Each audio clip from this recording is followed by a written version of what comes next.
শেষ মুহূর্তের প্রচারণায় ব্যস্ত রয়েছে প্রার্থীরা এবং ব্যস্ত রয়েছে পুরো দেশ। এই মুহূর্তে সিরাজগঞ্জে যেতে চাই, সেখান থেকে ভোটারদের দ্বারে দ্বারে যে প্রার্থীরা ঘুরছেন সেখানে তারা কি বলছেন, কি প্রতিশ্রুতি দিচ্ছেন সে খবরই জানাবেন আমাদের সহকর্মী গোলাম মোস্তফা রুবেল। তার মাধ্যমে জানাবো সেখানকার পরিস্থিতিগুলো। রুবেল, শেষ মুহূর্তের প্রচারণায় কি ধরনের প্রতিশ্রুতি দেখছেন মূলত প্রার্থীদের পক্ষ থেকে, এবং ভোটারদের মনোভাবটা আসলে কেমন? আপনি নিশ্চয়ই তাদের সাথে কথা বলছেন, তাদের প্রতিক্রিয়াও জানাতে চাই আপনার মাধ্যমে দর্শকদেরও।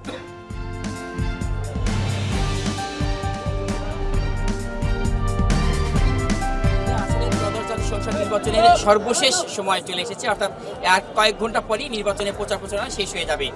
আমি রয়েছি সিরাজগঞ্জ 5 আসনে। গুরুত্বপূর্ণ এই আসনটি মূলত তাঁত শিল্পে সমৃদ্ধ বেলকুচি উপজেলা এবং নদী ভাঙন কবলিত চৌহালি উপজেলা নিয়ে গঠিত এই আসনে। আসলে এই আসনে কিছুক্ষণ আগে বিএনপি যিনি প্রার্থী রয়েছেন আমির সাহেব খান আলিম, তার জনসভাটি শেষ হয়ে গেছে। এখন পর্যন্ত নেতাকর্মীরা তারা বিভিন্ন জায়গায় ছুটে যাচ্ছেন এবং তারা ভোট চাচ্ছেন দাঁড়ে দাঁড়িয়ে, কারণ আর মাত্র কয়েক ঘন্টা পরে কিন্তু আসলে সেই নির্বাচনের যে প্রচারণা সেটা শেষ হয়ে যাবে। তিনি ইতিমধ্যে প্রতিশ্রুতি দিয়েছেন তিনি যদি নির্বাচিত হন তাহলে তাঁত শিল্পের উন্নয়ন করবেন, একই সাথে নদী ভাঙন কবলিত চৌহালিকে তিনি রক্ষা করবেন এবং এই এলাকার কৃষিকে তিনি সমৃদ্ধ করবেন। একই সঙ্গে এখানকার যিনি ইকোনমিক জোন রয়েছেন এবং যে সমস্ত শিল্প কারখানা রয়েছেন সেগুলো উন্নয়ন করবেন এবং রাস্তাঘাট সহ শিক্ষা প্রতিষ্ঠানে উন্নয়ন করবেন বলে প্রার্থী কিছুক্ষণ আগে প্রতিশ্রুতি দিয়েছেন।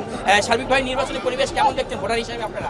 আমরা দেখছি যে বেলকুচি চৌহালি বাবুসামনি শান্তি তারা শান্তি চায়, তো বর্তমানে শান্তি প্রিয় অবস্থায় আছে।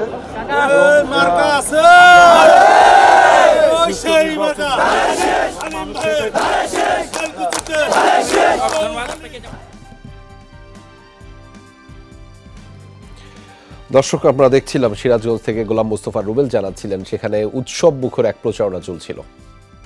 দর্শক, এবারে যেতে চাই দেশের দক্ষিণাঞ্চলে। বরগুনা থেকে যুক্ত রয়েছেন সহকর্মী ফেরদৌস খান ইমন।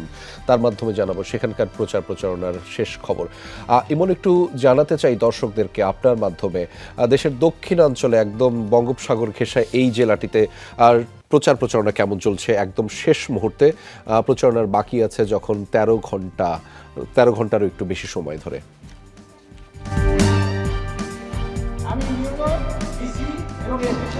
রেজা, মূলত শেষ মুহূর্তের প্রচারণা এক কথায় বলতে গেলে এখন বরগুনার যে দুটি আসন, বরগুনা 1 এবং বরগুনা 2, এই দুই আসনের প্রার্থীরা তারা কিন্তু এখন সর্বশেষ যে জনসভা সেই জনসভাগুলো করছেন বিভিন্ন উপজেলায়। আমি এখন রয়েছি বরগুনার 2 আসনের বেতাগী উপজেলায়। এখানে বিএনপির ভাইস চেয়ারম্যান এবং বিএনপির মনোনীত প্রার্থী নুরুল ইসলাম মনি, তার জনসভা চলছে এই বেতাগী হাই স্কুল মাঠে। এই জনসভা স্থল জনস্রোতে পরিণত হয়েছে। এইখানকার যে সমস্যাগুলো সেই সমস্যাগুলো সমাধানের কিন্তু প্রার্থীরা আশ্বাস দিয়েছেন। এলাকায় বড় ধরনের সমস্যা নদী ভাঙন, সেই নদী ভাঙনের আশ্বাস দিচ্ছেন, সেই নদী ভাঙন রোধের আশ্বাস দিচ্ছেন। বেকারদের কর্মসংস্থান সৃষ্টি, নিজ এলাকায় যাতে করে বেকাররা কর্মসংস্থান সৃষ্টি করতে পারে সেই ব্যবস্থা তারা করবেন।